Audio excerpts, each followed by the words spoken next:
All right, everyone, welcome back into another NBA DFS video. We got the Friday kind of March Madness slate, if you will, covered for NBA DFS. And I kind of bring that up because I feel like, one, late season NBA DFS, there's already edge, but two, everyone's paying attention to March Madness, so I feel like there's an even bigger edge. What are your kind of thoughts on that just initially there, Chuck? To me, this is just a big gambling weekend. Lots of stuff going on, lots of events. So it's going to be fun. I'm Yeah, not sure how much March Madness affects it. It feels like it affects the prize pools for sure because everything is smaller the last couple days. that's true. That's true. And I don't know if you were paying attention to the college basketball ones. I'm like, these are the biggest ones I've ever seen. I don't really play it, but I almost thought about playing it just because of how big they were. I think I saw something that yesterday first place was 150, and today they dropped it to 100, and it's still filled. Well before lock. I'm pretty sure. Interesting. Yeah. But yeah, we got this NBA slate. I know right before we were going live, there was some news that broke that I think it was potentially Marcus Smart could sit, and Malcolm Brogdon was currently questionable as well. So I think that could be the biggest news because then someone like Derek White would probably become more appealing. One, have you seen that news? And two, kind of what would your thoughts be on that? Yeah, so the way they worded it is Marcus Smart is now questionable and Malcolm Brogdon is now probable. Okay. And so it feels pretty intentional. So I'm kind of I X'd out Marcus Smart and I'm going to leave Malcolm Brogdon in for now. I gave Derek White a slight boost and Jaylen Brown a slight boost. And then I gave a slight boost to Jason Tatum. Okay. If they're both out, then Derek White's going to get more playing time, but Jaylen Brown and Jason Tatum are still in. So it's a little bit different than if Jaylen Brown or Jason Tatum was out because, we saw Derek White go on that hot run he had a few weeks ago. Yeah. But if Marcus Smart's out, it's definitely more minutes for White and Brogdon. Their prices seem fine. Probably just mix it up, but I'm going to be a little bit interested in Jaylen Brown and Jason Tatum too, since they're coming in with such low ownership. I don't really get that. That's what's definitely eye popping right there is 2 and 3% ish, and same thing with like White and Brogdon. That just seems strange. And like I know the last couple of videos we kind of mentioned, well, between Marcus Smart, Malcolm Brown, and Derek White, we don't really know which one to play. Just play the lowest on one. Now at least we have one of those most likely eliminated. So it even makes more sense to go with the lower on one almost. But at the same time, if they're all going to be this low on, that's pretty appealing. Yeah, I think so. And Peyton Pritchard's out too, so he can't come in for like 12 minutes or anything. Yes. And then, yeah, so I think we're going to have, maybe as the video progresses, we'll see what the ownership is, but that does seem to be like a nice buying opportunity for someone there, or maybe two of them, just ownership-wise. Yeah, and they're playing Portland. Right? It's a good matchup. It's a 5.5-point spread right now. That's not blowout territory. Jason Tatum's price is great on both sides. Brown is a little higher than I like to pay for him, but seems fine. He paid off in the last game. I remember that GPP lineup that we made? It was a pretty good one. Nearly had to make some small adjustments there, but it was pretty solid. And it was because we were on a GPP play like Jaylen Brown, who lately has been going off. So I don't know. It doesn't feel too high to me. It feels about right. Last game against Portland, blowout, 25 minutes, 20 DK points in that one, but oh well. Yeah, minutes are the main thing, and the price is fine. Mm-hmm. So I think we'll move on into the next game that we have injury-wise. The Golden State Warriors, obviously they're pretty banged up, but now they're going to be without Draymond tonight as well. Steph Curry is currently a game-time decision, and they're still without all the other players that they've been without. Where are you looking at on this team? Is it Kevon Looney maybe getting more run, Kuminga, Dante DiVincenzo? Who do you like the most, kind of given the injuries that we have? So if Steph Curry's out, I like everyone on this team pretty much, especially Jordan Poole at 6,200 if he ends up starting for Steph. Even if Steph's in, Jordan Poole's price is fine as kind of a contrarian play. And then you mentioned Kevon Looney, great price on DraftKings. He's okay on FanDuel. And Dante DiVincenzo, I've been a big fan of Dante DiVincenzo lately because he's playing 30-plus minutes every single game, except the one against Memphis. But other than that, he's played 30 every single game. His price is fine. Is his ownership too high at all on either 15% on DraftKings, 33 on FanDuel? I would expect it to go up if Steph is ruled out. Okay. I didn't notice that FanDuel ownership. I knew he was in the mid-teens in DraftKings, which I think it's probably going to come up if Steph's ruled out. But even if Steph's in, he's not a priority, and that FanDuel ownership is probably slightly too high with Steph in. But I kind of get it because FanDuel pricing has been really tight recently. Yeah, it has. And then I think we have potential to maybe be on a point per minute type play, potentially with Anthony Lamb or Jermichael Green. We got them projected to get right around 20 minutes. Any love for them? They're both going to be low owned. They're both like low owned value plays that we try to get lucky with. Any thoughts on those? I know Green has had some spike games and Lamb has been kind of consistent. Any love for either of those two, or is that just nope, staying away? So Lamb at 3K flat, that's kind of interesting. I see he's pulling a few percent ownership already. Mm-hmm. I'm okay getting to Jermichael Green, though. I was going to mention him as one of the, I think he's 1% right now. 1% guys, cheap on DraftKings, or 3,500. I'm sorry, I was mixing up with Kaminga. So even better on DraftKings. I think he's fine, especially with Draymond out. Jermichael Yeah. Green, he should definitely be more than 1-2% owned tonight. What if Looney somehow gets ruled out? He's currently questionable, expected to play. Let's just call him probable. If he were to sit, would that just be, I know we don't like to use the lock word, but would that be the kind of a Sandro situation where we want him in 50% of our builds?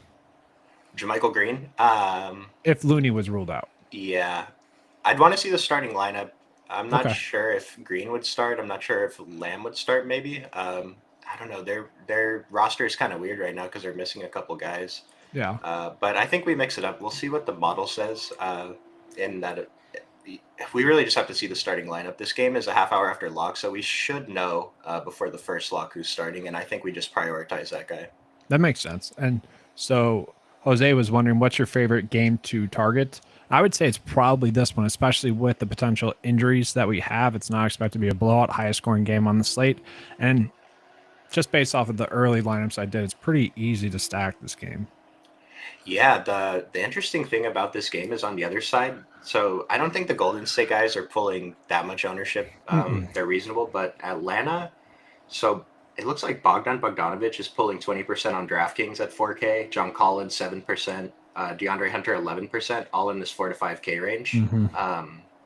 I don't know. I didn't notice Bogdan was that high actually, but these other guys, I think they're okay. And then Trey and DeJounte at around 10-12%. We want to take shots, and your boy Clint Capella also at 3% at 6K on DraftKings. He's been so frustrating. The minutes have been Yeah. down lately. We thought they were going to go up for consistent minutes, and then they just haven't been there. I think he played 21 minutes last game and still had 30 fantasy points. Yeah. That's true, but I want to get 30 minutes, and then it's just like an easy plug and play, you know? Yeah. So with Clint Capella, I think if we're playing him at this low ownership, we're just hoping he gets 25 plus minutes. And I think it's a good tournament play to get to him. It is, and it's a good price point too. Mm-hmm. I think I feel like this ownership is going to go up for Murray, but if that stays that low on DraftKings where he's 7.8 for salary, like that is just highly appealing to me. GPP wise, he has that upside to really go off for, let's even say 50 tonight. I don't know. That just seems way too low. If Curry's out, then that game becomes more appealing to me. Maybe the score goes down by a significant margin, but still an appealing play, I think, at that ownership. Yeah, I like it. And then what other injury news do we have? I mean, Jared Allen's still out. Timberwolves are still banged up the same way. We know Brandon Ingram's back for the Pelicans. We know that the Memphis Grizzlies are still pretty banged up. And then I guess like the Spurs, they're kind of more healthy. We got Devonta Graham out.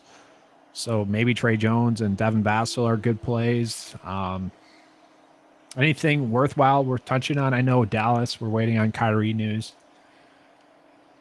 Yeah, I kind of hope Kyrie just plays because Jaden Hardy and Josh Green are at a point where they're not auto plays with Kyrie out, and we have to make some decisions there. But if Kyrie's in, I think getting to one of them is probably reasonable, probably Josh Green, but they're not priorities anymore because their prices all came up. I'll say Rudy Gobert. That's a pretty big one. He's been questionable a lot, but he's mostly playing when he's questionable. If he's in, I expect his ownership to be not low, but 7K on DraftKings is pretty good price for Rudy Gobert, even with the minutes volatility. Obviously, if Rudy's out, then Naz Reid. Is Naz Reid healthy? If Naz Reid is healthy, he's a game time decision as well. So okay, so yeah, we'll have to see what that news looks like. But if Rudy's out, Naz Reid's a lock probably. So to me, I kind of like actually Kyle Anderson if Rudy's out. I think that opens up a couple more rebounds, a little bit more usage and whatnot.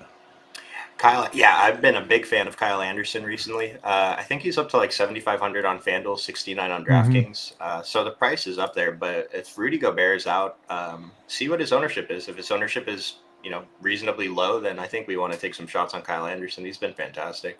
Yeah, he's only at 15 and 22%, so I would say under 30% would still be a go, or is that the right number?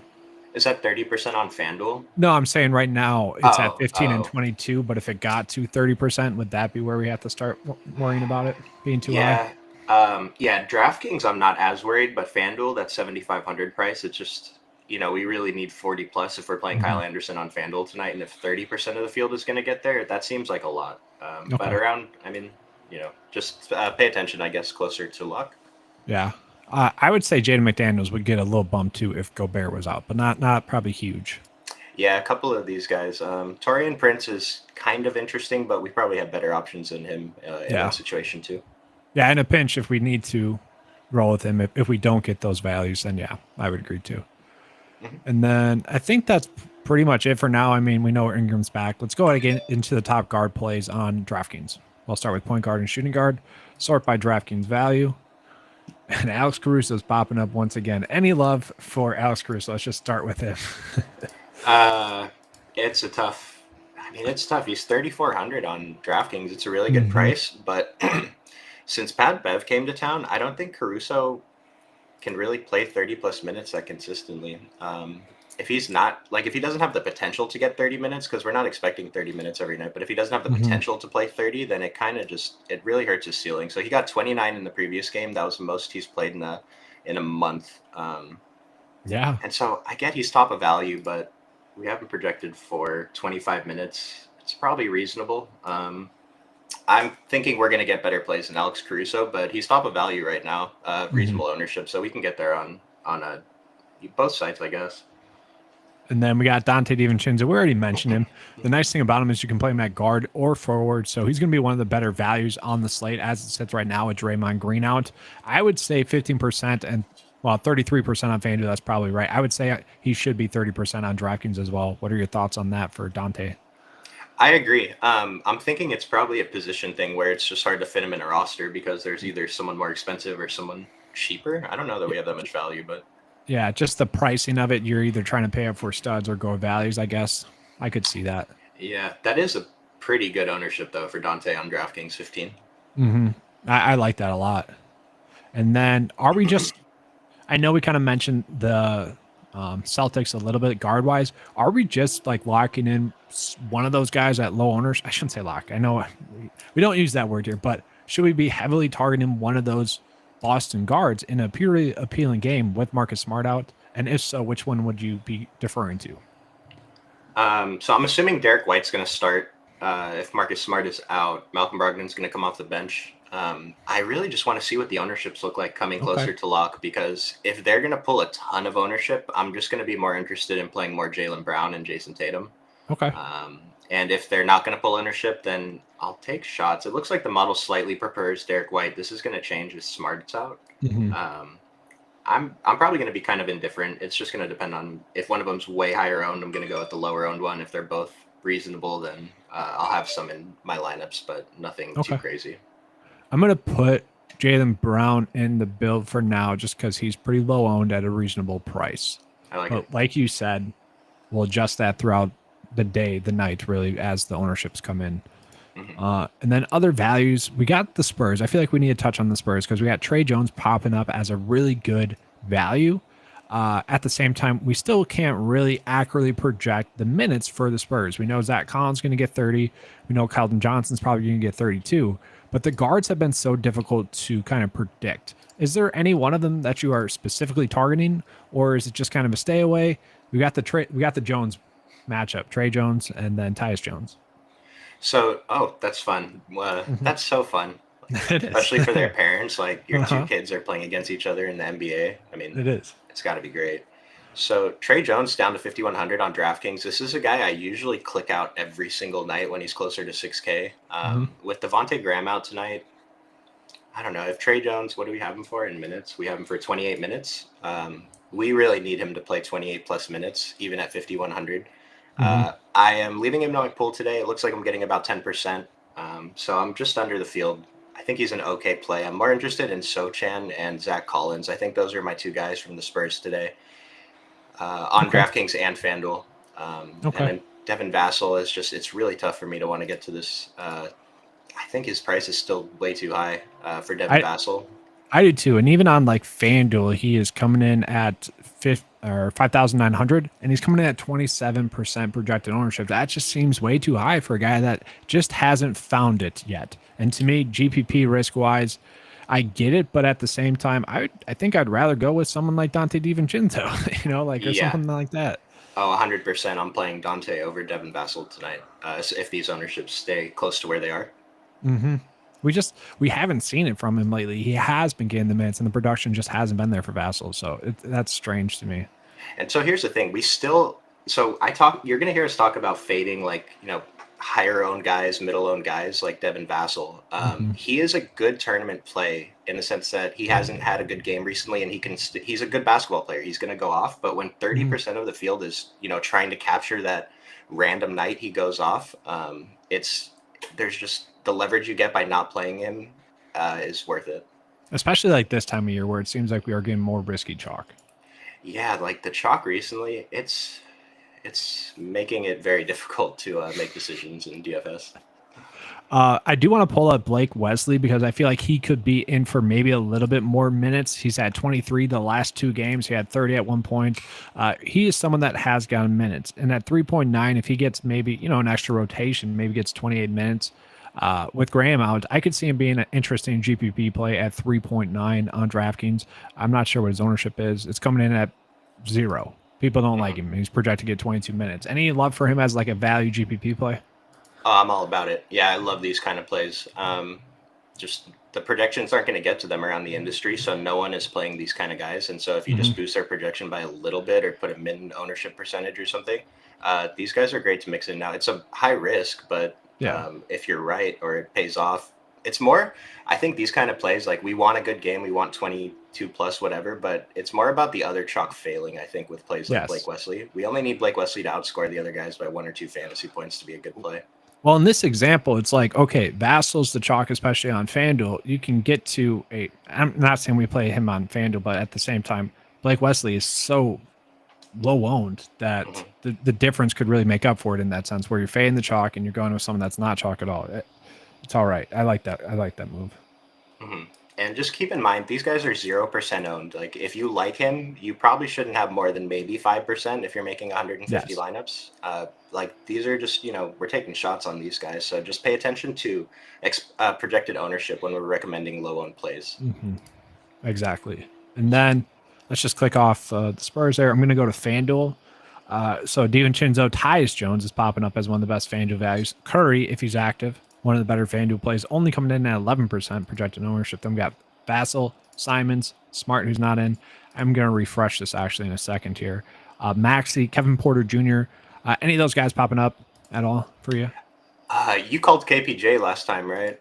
That was one of your guys. Yeah. That was a great call. Like him against Knight. I do too. It seems like the price hasn't been adjusted for him just yet. He's stepping up into kind of his normal role that he was in prior to getting injured, prior to kind of the Houston Rockets being injured. So, I mean, what is it? 3 out of the past 5 games, he's been near 50, getting 48, 48, 46. I mean, that's pretty crazy. Favorable matchup too. Yeah, he played 39 minutes and 38 minutes in the 2 previous games. Like, that's all right. I'm good. So Kevin Porter, he's cheap. Yeah, great play tonight. And for that matter, I feel like all the Houston Rockets are a little bit too cheap given their upside. You touched on KJ Martin. He got a ton of run. He had 30 fantasy points in the previous game. Jabari Smith has been playing extremely well recently. He seems a little bit too, I guess he's probably right. But then we got Sengun as well, under 7K, a guy that could easily go for 40. They just, besides, I guess, Jabari Smith, they all seem a little bit too cheap. I think so. Like Jalen Green, 7K.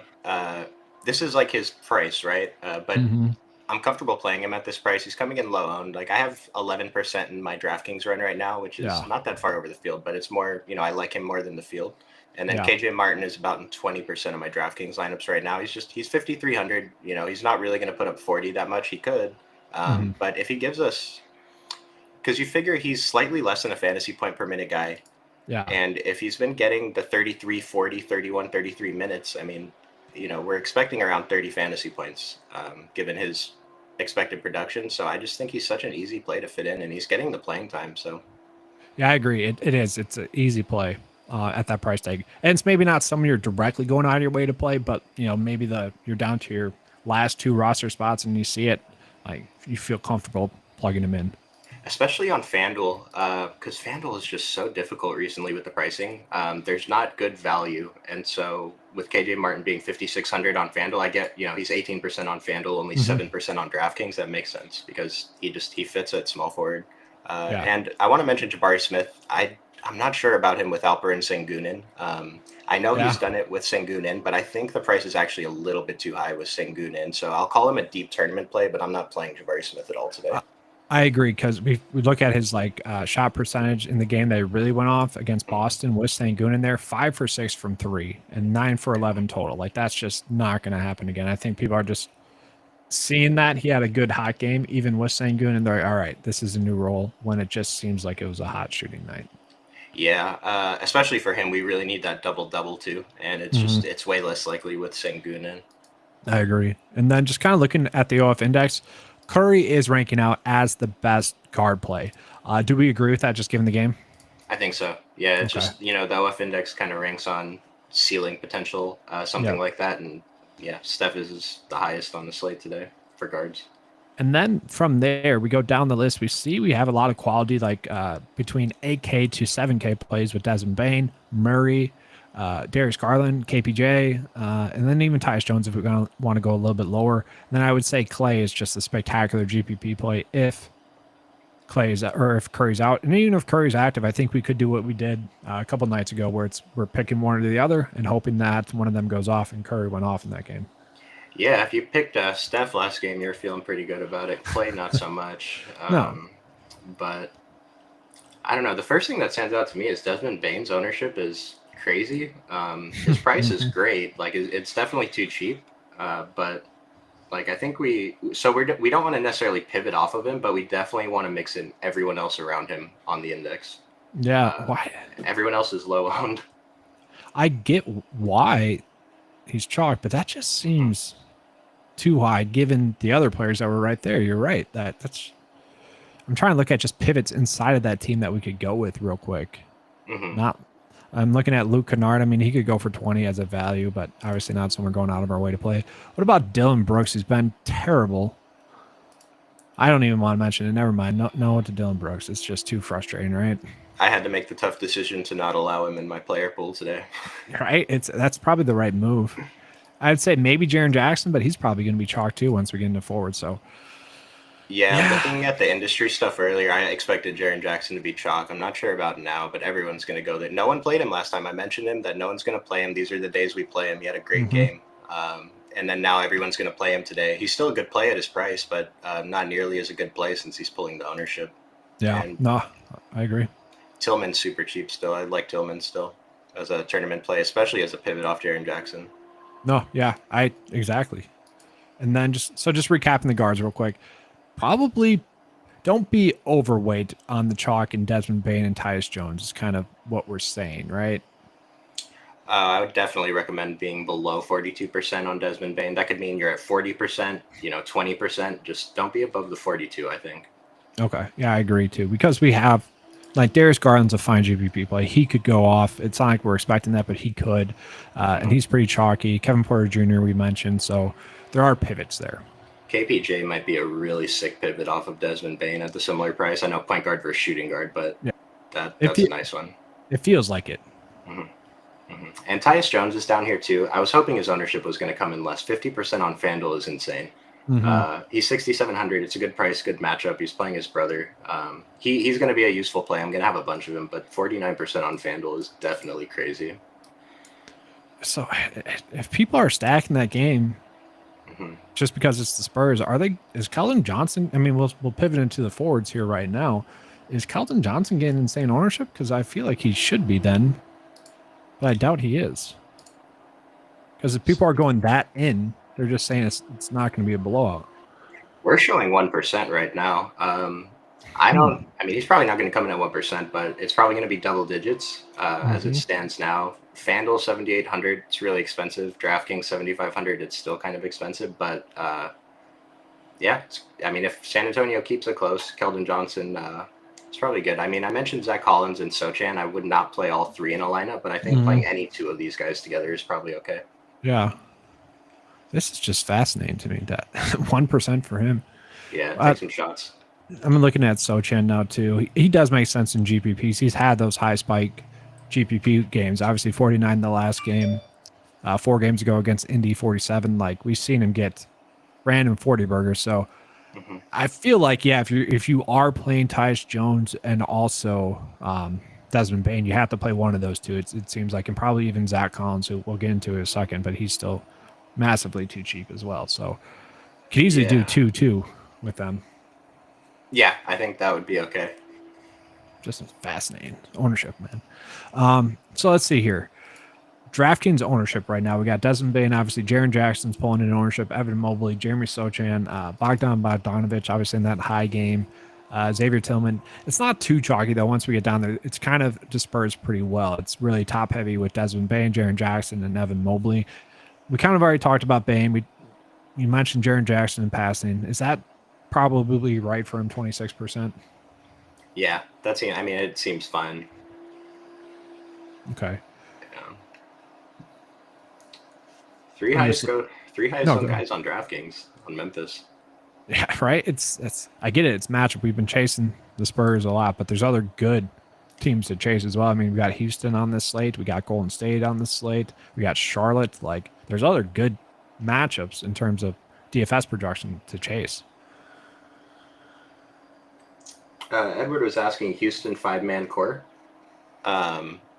I don't think we really want a 5-man core from the same team. I'm not sure. Maybe I'm misunderstanding the question. But if you have a couple Houston guys in your lineup, like KPJ is a tournament play. Like, he could be borderline core, but it's still kind of risky. And then I've had Kenyon Martin in my core the past few slates. It's just his price is really easy to make lineups work. And then I would say I like Sochan more than Jabari Smith. Yes, 100%. 100% Sochan. And Zach Collins, for that matter, too, over Jabari Smith. Zach Collins at 6,500 on DraftKings. I know we'll get to big man in a second, but Bassey's out, so for the Spurs, that's huge. I don't get it. I don't get it at all. Even on like props, like Underdog and Prize Picks, they massively have been undervaluing him too. So it's like an industry-wide thing, and I don't get it. I mean, he's still probably going to play the same 30 minutes, but it's just it still has to be a positive for him. We talk about like waiting on players to like finally get minutes and stuff. He was one of those players for me this season, and now he's finally getting the minutes. And I was expecting the price to go up, and it just hasn't. So it's strange. It's pretty fun playing him at low ownership. It is. I'm looking at some of the other questions as well. Yeah, Embiid, absolute smash spot tonight. We'll touch on that in just a second. And then Kuminga should smash without Draymond and Wiggins. Isn't that the like Kuminga trap though? Like, that's everyone's thought process with him. Every slate in which there's significant injury news, and then sometimes it hits, sometimes it doesn't. Are we going in on Kuminga, or are we just maybe being even weight? I have a bit of Kuminga. I'm probably going to be around the field. Like, I'm not super excited. I don't think he's a smash. Like you said, he's kind of a trap a little bit, especially if the field is going to go there heavily, then I'm not going to be that interested. But I mean, if he stays at low ownership, then he's 4,400 on DraftKings, especially if he starts. I don't know if he's going to start, but if he starts, minutes are more secure. We like him. If he doesn't start, he's still an okay play, but his ownership will probably be a little bit too high if he's off the bench. Yeah, so let's say, in theory, if his ownership gets to 25%, would we rather play him at 25%? I would say is much more likely to, get to 6x than is John Collins in that same game. But John Collins, I'm not sure is his ownership. Let me see. It's 6%. So, like, would you rather be on a similar play in that same game at 6% or very chalky Jonathan Kuminga? I mean, to be honest, I would just rather not play either of them. That makes sense. Makes sense. I think they're fine. Like, if they show up, they're both in my pool. I see them in my lineups, but I'm not super excited to get to either of them. It's just if they fit as the last guy in, then I'm not too disappointed. But, like, I'd rather get to JaMychal Green than Jonathan Kuminga or John Collins. I think, like, GPP winning upside, I think he has more. Yeah. That's the best way to sum it up. Yeah. Low ownership, low price. I'd rather just do that. And so kind of just looking at the FanDuel value at the forward position, players that we haven't mentioned, Hunter, DeAndre Hunter. We haven't mentioned Tillman too much. So Tillman's popping up. John Collins is popping up. That's why I mentioned him. We got Tobias Harris, KJ Martin, one of our favorite plays at that price tag. Jaren Jackson, Desmond Bain, Al Horford, and then Grant. The interesting one there was DeAndre Hunter coming in at 25% projected ownership on FanDuel. What are we doing there? Oh, man. I'm pretty sure I'm just not going to play him if that's what he's coming in at. Yeah. This is not the type of player that deserves this much ownership on this slate. There's nothing, no one's out on his team. There's nothing that gives him a boost in minutes and fantasy production, anything. Like, I get if his salary works, but I talk about fading the easy value every day, and it's really painful because it's not worked out a lot. But like, these plays are not supposed to work out. DeAndre Hunter, if he comes in chalk and he goes off, it was just a random game. There's nothing that says he should have a big game tonight. Like, even if you believe in defense first position, it's not a good matchup. Even with what do you Draymond mean? out. What do you mean by easy? So easy, yeah, I talk about easy value a lot. It's just the guys who are going to show up in the industry-wide projections that are pulling ownership. That, like DeAndre Hunter, he's 5,200 at a position that's hard to fill. And so it's just, he's easy to slide in. Like, we can project him for typically around a 5x based on fantasy points per minute and his minutes. So when I say easy value, I usually just mean chalk. Okay, that makes sense. Okay. Yeah. I was gonna say, I don't feel like he's an easy plug and play in that sense. No. Like, I get how, like, yes, if you end up on him, like we've mentioned this a bunch, like, sure, you can put him in there and feel fine with it. But like, rather go with KJ Martin at what, 7-8% less? Yeah, to me, it's not close. All these guys in this range are just, I think, just play KJ Martin. Watch the ownerships. Maybe they change, but Dante too, maybe, but that's kind of high still.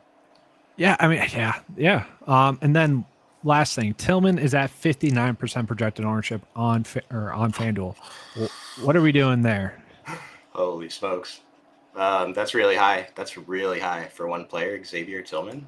I think he's a good play against the Spurs. So unlike DeAndre Hunter, like, I kind of get this, I guess, but if 50% of the field's going to go to Xavier Tillman, and he's power forward center eligible on FanDuel, but that's got to be why, right? Yeah, just fitting in a power forward. But I know a bunch of my power forward slots are going to be taken by Zach Collins and Sochan, small forward, power forward eligible. Yeah, I mean, I'm getting a ton of Xavier Tillman in my FanDuel run right now too, so I kind of get it. I'm at 50%, so I'm right with the field. So literally, that's exactly why I like to play DFS at this time, because I'm much more of a single entry guy, and I feel like you can just gain massive leverage on optimizers a lot more. More times than not, they're going to be more right, but the couple of nights in which they're not, it's a bigger edge than when it is in the middle of the season, pretty much. Yeah. If you can read these, these rotations, you can print money. That's the thing. Yeah. And normally it's literally like a 10-minute before lock pivot. Literally, that's it. Oh, every single day, man. Every single day. And then, like, yesterday we had the decision when TJ wasn't starting, TJ McConnell, are we still playing him? And it's like, well, if people are going to come off him, I think we should still play him. So, yep. Then he went off. And then he did it. TJ, That was a crazy game as a Bucks fan. Oh, was it fun? No, it was frustrating. Yeah. I forgot about Jordan Wara revenge game. I'm glad I didn't really go in on that, but I can't believe he actually, like, he had a pretty good game. He's been solid for them. He's been really solid. Yeah. So we'll pivot on into the centers here. We know we mentioned Joel Embiid in passing. I feel like we should just start with Joel Embiid. He's going to be one of the best plays on the slate. It seems like, if not the best, coming in at 11.4 on DraftKings, 12K on FanDuel, about 19% projected ownership on DraftKings, 11% projected ownership on FanDuel. Anything stick out there for you? Is he properly owned? Is the salary too low, too high? Where are you going with Joel Embiid? I think he's too low owned. I think he's been too low owned every single day. But I think the salary's fine. DraftKings, I actually thought it was kind of low, 11,400. I'm very comfortable paying that. FanDuel, 12,000 feels standard for him right now. He's going up against Charlotte. Maybe they blow them out. Maybe they don't. Very, very happy to get to Joel Embiid today. So this is a perfect example. I believe it was the last live stream we did where I was trying to fit Embiid in there. And I forget who else, 2 players that went off, and we just couldn't fit him in there. And so we went with, I think it was Zach Collins and someone else who it was the decision between being more right. And obviously being on Joel Embiid was more right there. So sometimes that's the difference. I feel like we just want to smash Embiid into our builds right now, though, against Charlotte. The problem with Embiid, though, is kind of the same as last slate, is that we don't really have good cheap value. Like, we have a lot of guys in this 5K range that are very, very good plays, but as far as cheap value, like, I bumped up Joel Embiid pretty high, and I'm still only getting 5% on my FanDuel run, so hopefully we get another piece of value. But then if we do, just consider that if everyone's playing Embiid, everyone's probably going to have this value too, so. Yeah, all the leverage spots are in kind of that 7K, 6K-ish range too, so. Yeah, that's what happened last game. Yeah, balance looks good today. Like, you don't have to force Embiid. We're just saying he's probably, the highest fantasy scorer tonight, his range of outcomes. So if we're not on Embiid, we got Anthony Davis coming in at significantly less ownership and a really cheap price tag as well. 7% projected on DraftKings, 4% on FanDuel. To me, that seems like a great spot as well. Like, if you're not playing Embiid, I feel like we should be trying to get to Anthony Davis. Any thoughts on that, or is that just like, no, I don't like Dallas matchup? Oh, I love that call. No, love it. Anthony Davis at low ownership. Yeah, I think it's great. Yeah, I think we try to play him. I'm going to put him in there from now at the power forward. Wait, he's not power forward eligible, right? Center. Yeah, and it's actually, I just plugged him in right now. It's a lot easier to fit into lineups than Joel Embiid. Just that extra $700. So we're just hoping what AD scores maybe 8 less points. Then obviously we're hoping that he scores more, but that's kind of what we're expecting, just like 8 less. I mean, if he scores the same. Well, yeah.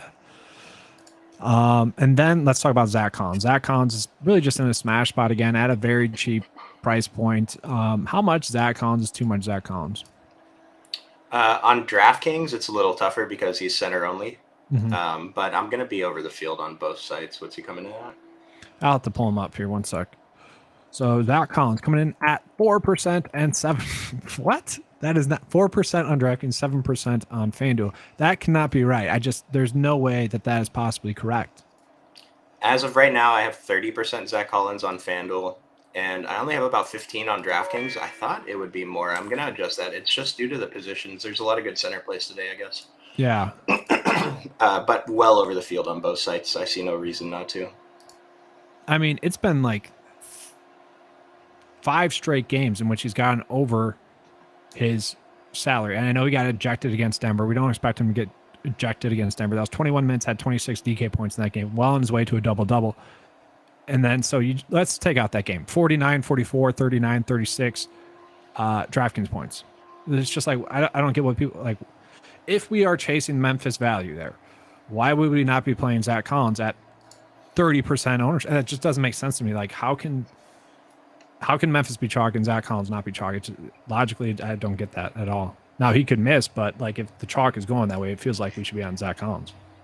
I'm trying to see. I'm pretty sure it's just a minutes thing. So when I talk about bad projections around the industry, it's mostly because these sites have their minutes incorrect. Like, we have Zach Collins for 27.3 minutes, and I think that's kind of low, but a couple of the other guys around the industry have him for 26, 27 minutes. But he looks better on our index than he does compared to, the industry projections, I guess. But I'm pretty sure it's safe to project Zach Collins for a couple more than 27 minutes, just to get him a little bit more into our lineups. He's such a good fantasy producer. His usage is sky high right now. Yeah, I mean, 30 minutes, I think, is what we can expect. Like, it's not too crazy, but at the same time, it's good enough. Yeah, and I kind of do that just to get a little bit more in my lineups. I think that's okay. Yeah. And it's just, I don't, like, typically speaking, people are on players more like that coming off of 2 huge games. And so it's kind of strange that people are like, no, I'm okay. Like, I don't get it. Yeah, I'm going to take advantage of it, though. He's going to come in higher than 5 and 7%. That's the thing. He's got to me, like 10%. And then I'm fine with it. Yeah. Nightmare asks, what percentage is the chalk range compared to low ownership? It changes every day. Like today, if we're looking at the model sorting by DraftKings, we have maybe 8 guys, 20% or above. Like, I would say this is probably the chalk. Like, on other days, we'll have like 3 guys above 30%. And so it just depends, relative to the other ownership. I would say under 10%, I'd always consider low own pretty much. And it depends on the slate size too.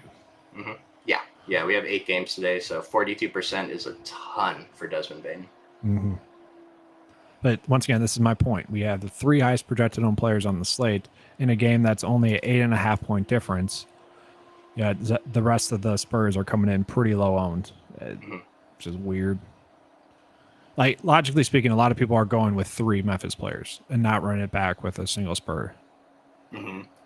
And that's definitely a mistake because, like, Desmond Bain, Jaren Jackson, Tyus Jones, one of them could go off in a blowout, 2 of them, sure, but it's unlikely 3 of them give you ceiling games unless someone else on the Spurs or someone on the other side of the game on the Spurs is doing something to keep the game close. I guess people are going Sochan. Okay, I apologize, but like, still, that's yeah. he's a GPP. He's a GPP upside play, right, Sochan? Oh yeah, big fan. I think he's a safe. I think he's safe with an upside. So those are the type of players I want to play all the time. That's what I was going to ask. And then I feel like I just want to mention Keldon Johnson again. Where are we at with him? Because obviously he's priced up, but if this game does go off, are we like 40 DK points? Is that what we're expecting? I mean, he's gotten 36 minutes the last 2 games. So on my quick run earlier, I have him for 37. Okay. So it's basically a 5x. Not super excited about playing Keldon. I have less than 10% on my runs right now. I think he's just a tournament play. That makes sense. It's the pricing, though, compared to Collins and Sochan. That's the reason. Yeah, no, that makes perfect sense. And then just real quickly, sort them by center value. Collins is popping up. Kevon Looney's popping up. We got Clint Capella popping up at very low ownership. Gafford popping up as well. That's interesting. And maybe Yusuf and Jermichael Green are, those are interesting ones as well. Jermichael Green on DraftKings center only is the tough part, but 1% at 3,500 with Draymond out, I really like that as a nice contrarian play. It's just tough because you're giving up the center spot or util, but.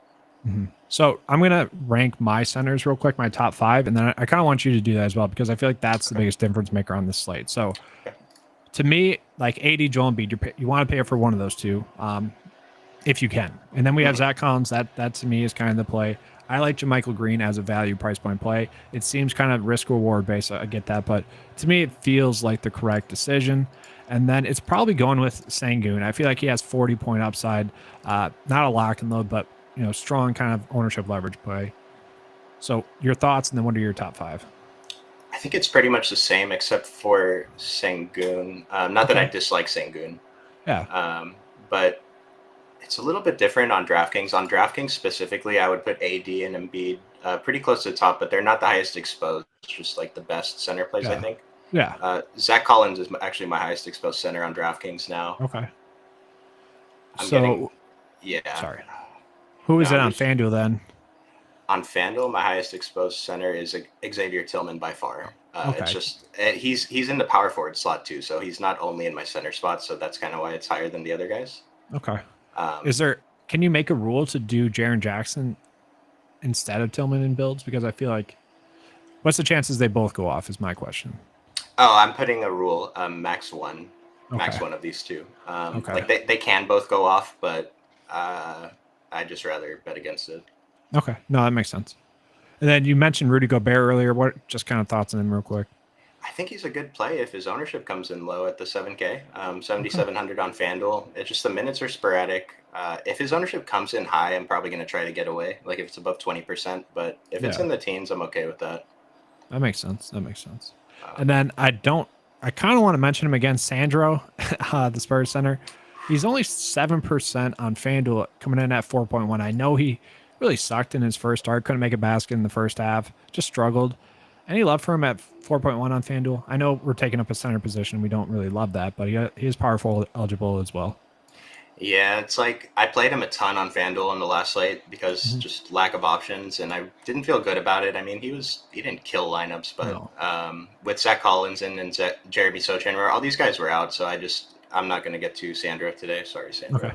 Yeah. Well, I know because Pat Bassie is out still, so I was just wanting to see. Like 20 minutes, he could, sure, but it's probably better plays. It's really tough to take up that spot with him. That makes sense. And then let's see. If we have any questions, guys, make sure to get those in. We'd be happy to answer those. But we're going to get into kind of the award-winning segment, Chuck's favorite Chucks of the day, and then we'll be getting out of here. Chucks. It worked out last time. It did. It really did, actually. Yeah, I said Steph, Clay, and Jaylen Brown. If you played Steph, hopefully you didn't play Clay too. We did So specifically say that though too. yeah, so hopefully it worked out. I saw your lineup actually last time where all the low end players were having tournament winning games and the So chalk tilted. didn't. Yeah, Russell. got Oh gosh. a lot of pain that night. His ownership, that's one thing too. D'Angelo Russell's ownership came in twice what was projected. Yes. That was just a weird thing. There's no way I would have been on him at what was it, 59% or something crazy. It's just like Yeah, that was in a no, single entry, obviously. But yeah, no, absolutely, I would not have done that. So I really like getting to Steph again today, but I don't want to say that that's the tournament play today. mhm. But I really like getting to Steph at this low ownership still. Yeah, I think that's the correct move in this matchup. I do. Um, so I'm pretty sure my value chuck is Jermichael Green. Okay. Very risky, but if you have like 6-7% of Jermichael Green in your pool, I think that's a good thing. Um, Yeah, I like that. So Chan, he's chalk, but he's a chalky chuck. I know you said he's like safe, but I feel like he's more of a GPP play. But either way, yeah, that's fine. yeah. I like safe in the sense that he's not gonna kill you, right? But I mean, if he Mhm. gives you 25 fantasy points, you're not winning a GPP with him Yes. either. Yes. And I Just like Zach soft. Collins. Yeah. Sorry. No, go ahead. I was just gonna say soft price point for Sochan for possibly 40 points. Yeah, easy guy to fit in. I'm gonna go with Zach Collins and Jermichael Green as a really good contrarian play. Don't play too much Jermichael Green. Yeah. I don't have a pay up. I'm super on today, like I was with Steph last time. Hmm. I feel like he is the correct move, especially maybe pivoting off of probably going to be a more chalky Embiid, hopefully, Yeah, because it should be. Like you said, yeah, he's always been a little bit too low owned. yes, yeah. Just the thing, he's gonna be too low owned every single day, so I think just take advantage of it. Yeah. So we got a question: top games or games to potentially stack. I have come across. I mean, I've come to the conclusion that it's Memphis and the Spurs. Just to Mhm. me, with all the ownership going to Memphis, I think we can kind of get some unique builds by stacking that. And then I would say obviously Golden State and Atlanta. What about you? So we've seen this question, or I think we've been talking about this Atlanta side a lot, Golden Hmm. State stack, and so I just ran a fresh set of lineups, and it's like the Atlanta guys I'm getting are Sadiq Bey and John Collins. I don't. It doesn't sound correct to make a stack with those two guys. Maybe if you have one of them, it just Hmm. I don't know. With Trae Young and Dejounte, I'm not that excited to play Atlanta today. Yeah, it's they feel properly priced. Honestly, that's the thing. Like, sure, Yeah. one of them can have an upside game, but it's not expected, and it's definitely luck if they do. To, to me, it's Murray. Murray's probably the too cheap one that could really that I kind of expect to go off in a high scoring game. Yeah, I think I'm mostly interested in DeJounte and Trey Young. Like the pay ups, I think the value guys are kind of just noisy. Like Sadiq Bey is a good price, but I don't know. Yeah, no, I agree. I agree there. And then any other questions? All right, so I'm going to go ahead and try to kind of finish this build that I have going here. I always just think this is a good process to do. So I actually do like Murray there. I'm going to put him in there. All right, do you think, like, who should we go with? Would it be Bain? Would it be Tyus Jones, Jaren Jackson? Who would you say is your favorite Memphis value or high owned play? It's, I think it's actually Xavier Tillman for me. I don't want to take up a center spot. This is for Oh, okay, DraftKings. okay. Yeah. Oh, okay, okay. For DraftKings, let me just pull this up. Memphis. Or do we just fade the chalk? I could kind of see that. I mean, yeah, I'm getting 20% each of Bain, Jaren Jackson, and Tyus, so none of them are super priorities or anything. Okay. I kind of agree. I'm going to go Jermichael Green as a value at the center spot. So my two centers are Zach Collins and Jermichael Green. This is exactly what happened last time where it got off of Embiid or AD and don't like it, but it is what it is, I guess. Hmm.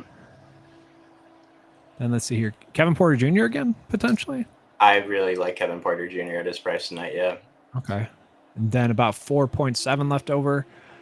Cam Reddish, John Collins, Matthias Thibault, Hachimura, Bay. Was there a shooting guard? No. Because I went Jaylen Brown again. We could go off of him. I was just wondering if we moved Jaylen Brown to. I forget what eligibility Jaylen Brown has, but there's not another 4,700 guard anyway. Mm-hmm. Well, we could go to, let's just say, Bane. We could throw Bane in there since he's the chalk. Yeah. And then 6.2 left over. Trey Murphy, PJ Washington. I'm fine ending up on PJ Washington, whatever. I was going to say PJ too. Yeah. Yeah, makes sense. So, I mean, this is honestly, I like going through this process because it's a good way to kind of show how you can get unique at the end of your builds. Like, you're always going to end up on some sort of chalk, but at the end of the day, when you're closing out your builds, especially when you do it manually, like, you're going to end up on some sort of unique lineup path. And that's kind of true for lineup builders too. Like, it's going to have to spit in some low-owned plays for the most part. You don't want to play all chalk anyway, so. No, not right now, for sure too. Yeah, not right now. All right. I do want to answer this question. Jose Morales is asking for a $6,900 point guard on DraftKings. So we really don't want to answer like 1v1s because it's kind of like, which player between these guys at these price points, because we're going to be wrong almost 50% of the time. But what I would do in this situation, like, even if you're not a member of the Occupy and so you don't have access to the model, just pause it when we're talking about it on the screen. And like when we sort it by index, you can see some guys in there. Or just when we're going through the guard plays, just pause the screen and see who the model likes. Because today I'll tell you very clearly at that price point, it's Tyus Jones.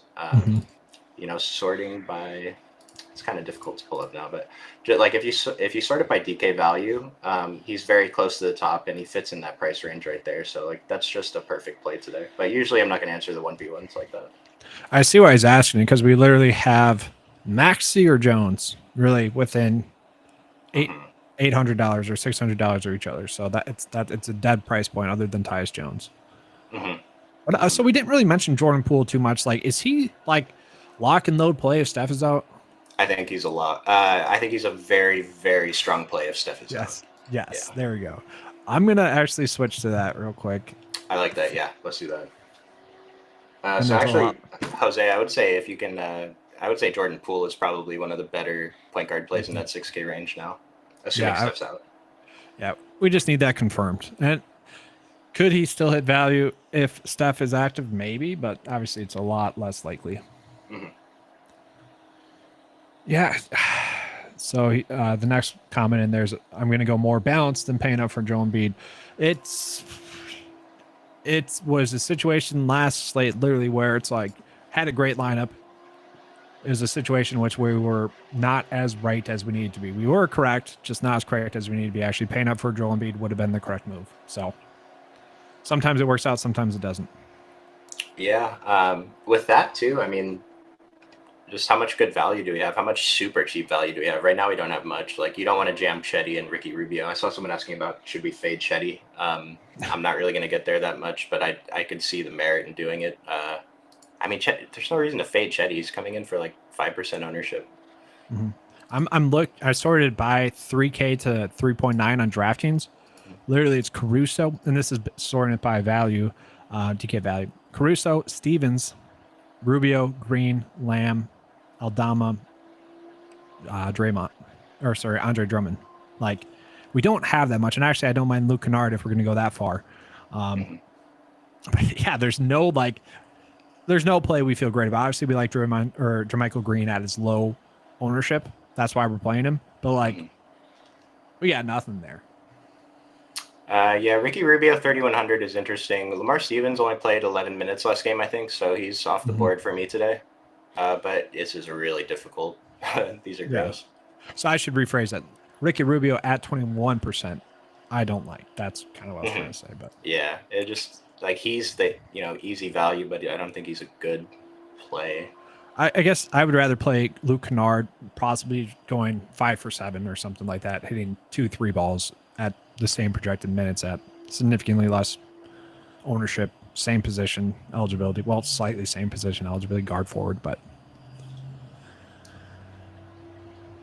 yeah, Luke Kennard is a guy who ends up in a lot of my dummy builds as the last guy in. Just his price point is easy. I don't mind playing him. I mean, he does have GPP upside. Like, if he gets hot, that's really all it is. If he's not hot shooting the basketball, he's going to suck. But against the Spurs, once again, it's a great matchup. Yeah, these are the guys you kind of take shots on at a couple percent. Like, it takes one good shooting night to win a tournament. It only has to happen one time. All All right, so I think we're pretty much good here. Unless there's any questions, we'll be getting out of here in like a minute or two. Any final thoughts before we get out of here? No, I think we covered it. Just be careful with the chalk and play some of the lower owned guys. On a macro scale, today's not that hard. Like picking the specific players, sure, but overall lineup construction, I don't think there's that many tough decisions that have to be made. What is it? Just AD, Steph, or Embiid, or just going balance? That's kind of like, to me, the biggest decision. I think all the paths are kind of viable because looking at my lineups, like my top lineups have a mix. Like I have some with AD, I have some where the most expensive guy is Brandon Ingram at 8,100. So there's a lot of viable lineup builds today. I guess we didn't really mention Ingram at 8,100. I feel like that is worthwhile. Any real deep thoughts on that, or is it just solid matchup against Houston? If you end up on him, you're fine with it. Yeah, good GPP play. I'm around the field. Yeah, okay, that makes sense.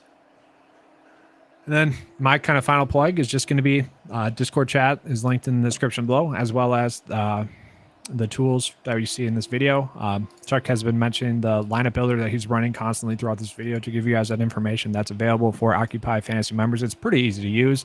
And obviously this really easy to use tool that, we pop up throughout the video. So that's available as well. But thanks guys. That's all I have. Yeah. Appreciate